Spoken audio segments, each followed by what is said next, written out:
Hi friends, good morning. ഇപ്പോൾ സമയം 6:30 കഴിഞ്ഞു.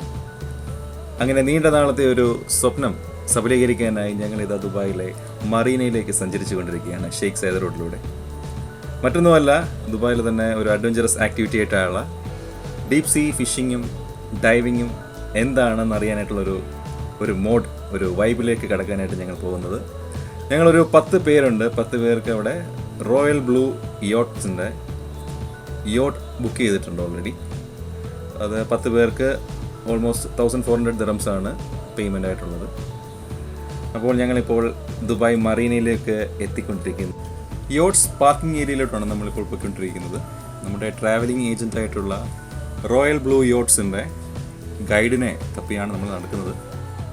10 പേരും 10 ഡയറക്ഷനിൽ പോകുന്നുണ്ട്. ഒരു 7 o'clock പുള്ളി ഇവിടെ കാണും എന്നാണ് ഞങ്ങളോട് പറഞ്ഞിരുന്നത്. അങ്ങനെ ആ ചേട്ടനെ തപ്പിയാണ് നമ്മളിപ്പോൾ പോയിക്കൊണ്ടിരിക്കുന്നത്.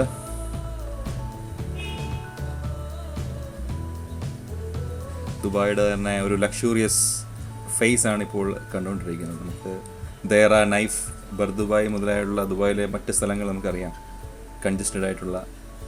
അതിൽ നിന്നും തികച്ചും വിപരീതമായിട്ടുള്ള ഒരു ലക്ഷൂറിയസ് ഫേസ്, അതാണ് ഈ മറീന. ഇവിടെ നമ്മൾ നോക്കുമ്പോൾ തന്നെ കാണാൻ പറ്റും ചുറ്റും ആകാശചുംബികളായിട്ടുള്ള ഹൈ ഫ്ലോർ ബിൽഡിങ്സ്. ദുബായിയുടെ തന്നെ ഒരു മനോഹരമായ ഒരു വ്യൂ ഇവിടെ നമുക്ക് കിട്ടുന്നുണ്ട് ഈ മറീനയിൽ നിന്ന്. നമ്മുടെ യോട്ടിൻ്റെ ഗൈഡ് പുള്ളിയെ നമുക്ക് കിട്ടിയിട്ടുണ്ട്. അങ്ങനെ ഞങ്ങൾ ഈ യോട്ടിലേക്ക് പോയിക്കൊണ്ടിരിക്കുകയാണ്. ഇവിടെ നമുക്ക് പഞ്ചിങ് ഉണ്ട്. ഈ ഒരു എൻട്രൻസിലോട്ട് കടക്കണമെങ്കിൽ അവിടെ പഞ്ച് ചെയ്തതിന് ശേഷം മാത്രമേ നമുക്ക് ഉള്ളിലേക്ക് കടക്കാൻ പറ്റൂ.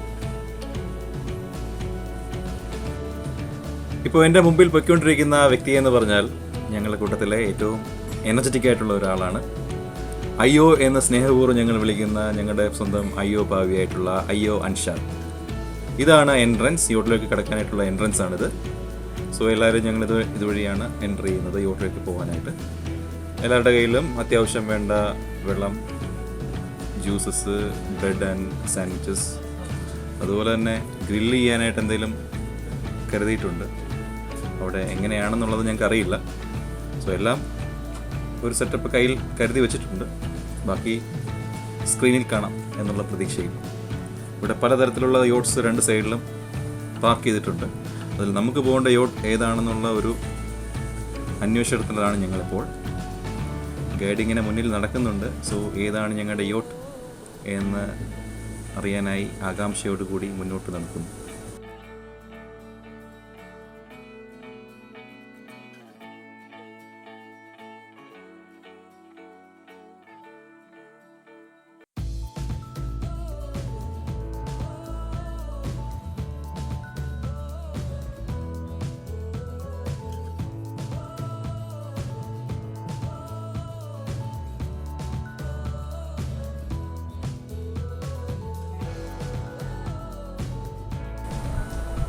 ഞങ്ങളങ്ങനെ കയറാനുള്ള ബോട്ടിൻ്റെ അടുത്തേക്ക് എത്തിയിരിക്കുകയാണ്.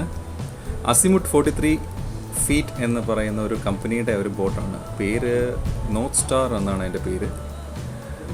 കാണുമ്പോൾ തന്നെ ഒരു നല്ല ലുക്കുണ്ട് ഈ ഒരു ബോട്ടിന്. ഈ ബോട്ടിൻ്റെ മാക്സിമം സ്പീഡ് എന്ന് പറയുന്നത് 35 knots ആണ്. അത്യാവശ്യം സ്പേഷ്യസ് ആയിട്ടുള്ള ഒരു യോട്ടാണിത്. ഇതിൻ്റെ എൻജിൻ എന്ന് പറയുന്നത് വോൾവോ പെൻഡ എൻജിനാണ്.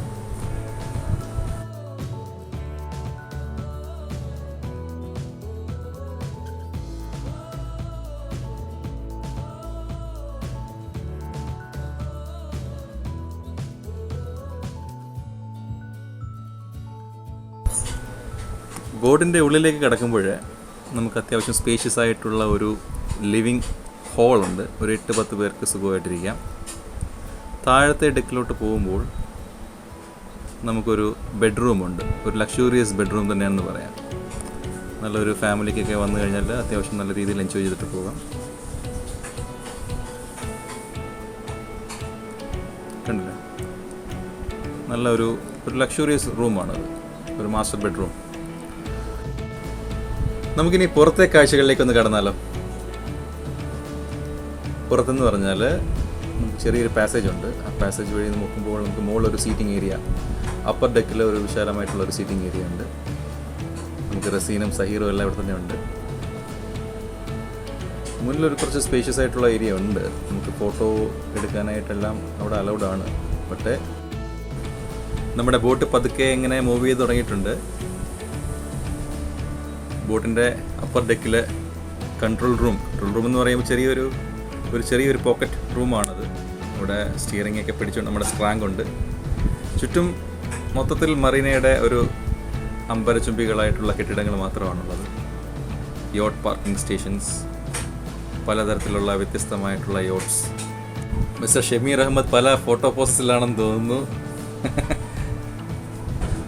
പക്ഷേ നമുക്ക് തികച്ചും ഒരു നല്ലൊരു ദുബായിയുടെ എക്സ്ട്രീം ആയിട്ടുള്ള ഒരു വ്യൂ ആണ് ഇവിടുന്ന് കിട്ടുന്നത്.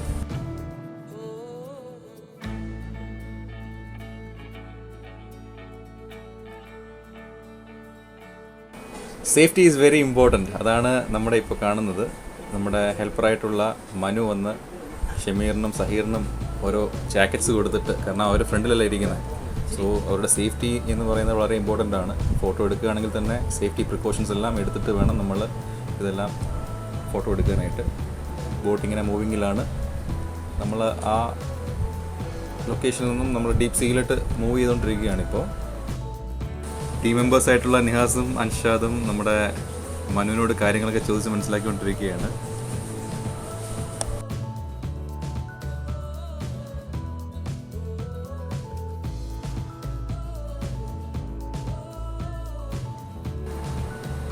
യോട്ടിൻ്റെ അപ്പർ ഡെക്കിൻ്റെ വിശേഷങ്ങൾ ഇനി അറിയണ്ടേ?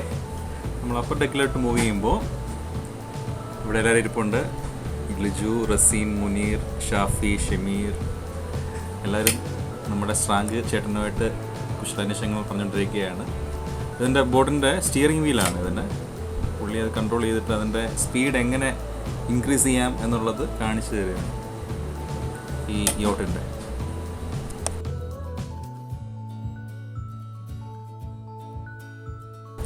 ഈ 35 നോട്ട് സ്പീഡെന്ന് പറയുമ്പോൾ അത് ഡീപ് സീയിൽ മാത്രമാണ്. നമുക്കിപ്പോൾ ദുബായ് മറീന ഏരിയാസിൽ വരുമ്പോൾ അത് 15 നോട്ട്സ് വരെയാണ് നമുക്ക് അലൗഡ് ആയിട്ടുള്ളത്. സോ ഇപ്പോൾ നമ്മൾ മൂവ് ചെയ്തുകൊണ്ടിരിക്കുന്ന സ്പീഡും ഒരു 15 നോട്ട്സിലാണ്.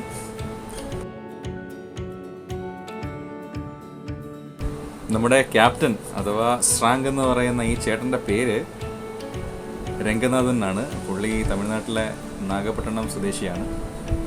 അത്യാവശ്യം എല്ലാ ഇൻഫർമേഷൻസും നമുക്ക് പുള്ളിയുടെ കയ്യിൽ നിന്ന് നമുക്ക് കിട്ടുന്നുണ്ട്.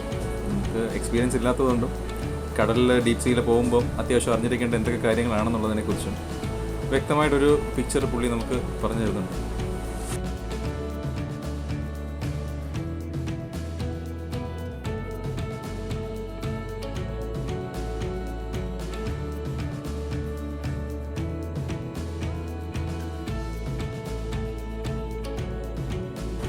നമ്മളിപ്പോൾ ഓപ്പൺ സീയിലേക്ക് കടന്നിരിക്കുകയാണ്. അത്യാവശ്യം സ്പീഡും ഇൻക്രീസ് ആയിട്ടുണ്ട്.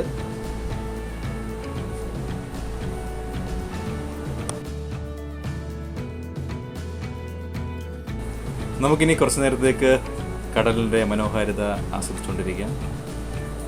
ഒരു എന്താ പറയുക, മൊത്തത്തിലുള്ള വ്യൂ.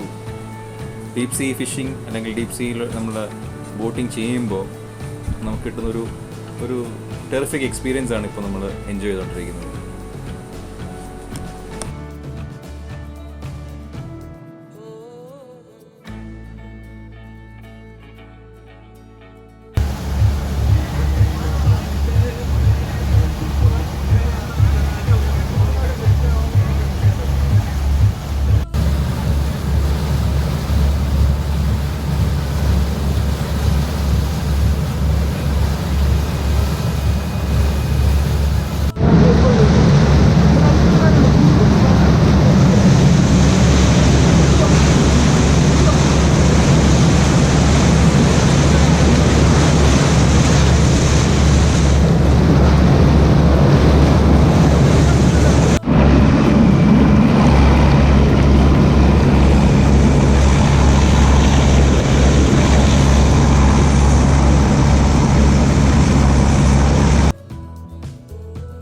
ബോട്ടിൻ്റെ കൺട്രോൾ റൂമിൽ നമ്മുടെ രംഗനാഥൻ ചേട്ടൻ ഇങ്ങനെ സ്റ്റിയറിംഗ് പിടിച്ചിരിപ്പുണ്ട്.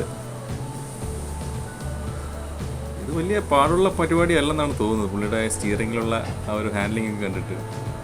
പക്ഷെ അവരുടെ റിസ്ക് എന്താണെന്ന് അവർക്കേ അറിയൂ, നമുക്കറിയില്ല.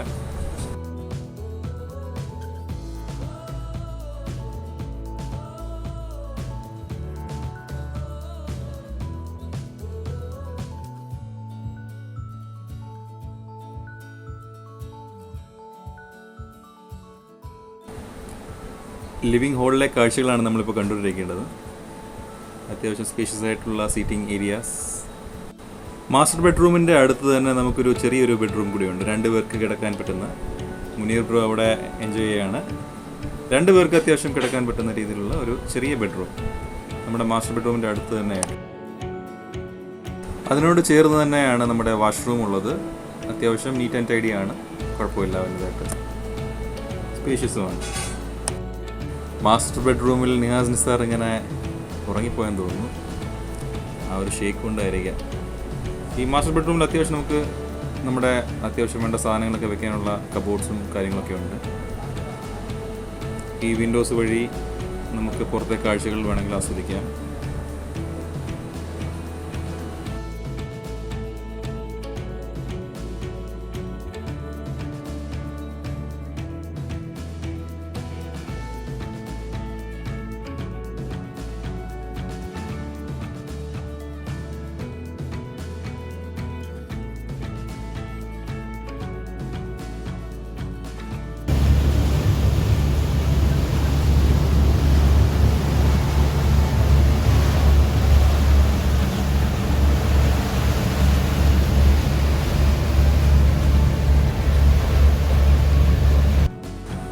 ഈ ട്രിപ്പിൻ്റെ മെയിൻ ആക്ടിവിറ്റി, അതായത് നമ്മുടെ ഡീപ് സീ ഫിഷിംഗ്, അതിനായിട്ടല്ലേ നമ്മളൊക്കെ വന്നിരിക്കുന്നത്.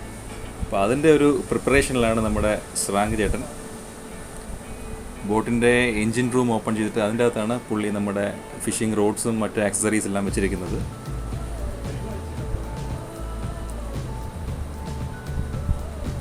പോയേക്കുന്ന എല്ലാവർക്കും യൂസ് ചെയ്യാൻ പറ്റുന്ന രീതിയിൽ ഫിഷിംഗ് റോഡ്സ് ഉണ്ട് ഓൾറെഡി. പുള്ളി നമുക്ക് ഓരോരുത്തർക്കും സെപ്പറേറ്റ് ആയിട്ട് അത് തരും.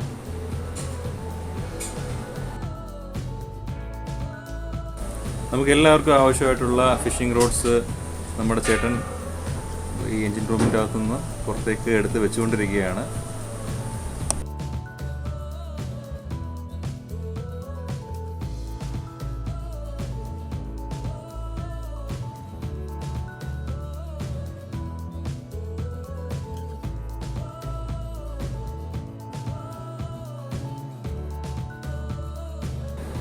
അപ്പോൾ ടൂൾസ് എല്ലാം റെഡി ആയിട്ടുണ്ട്.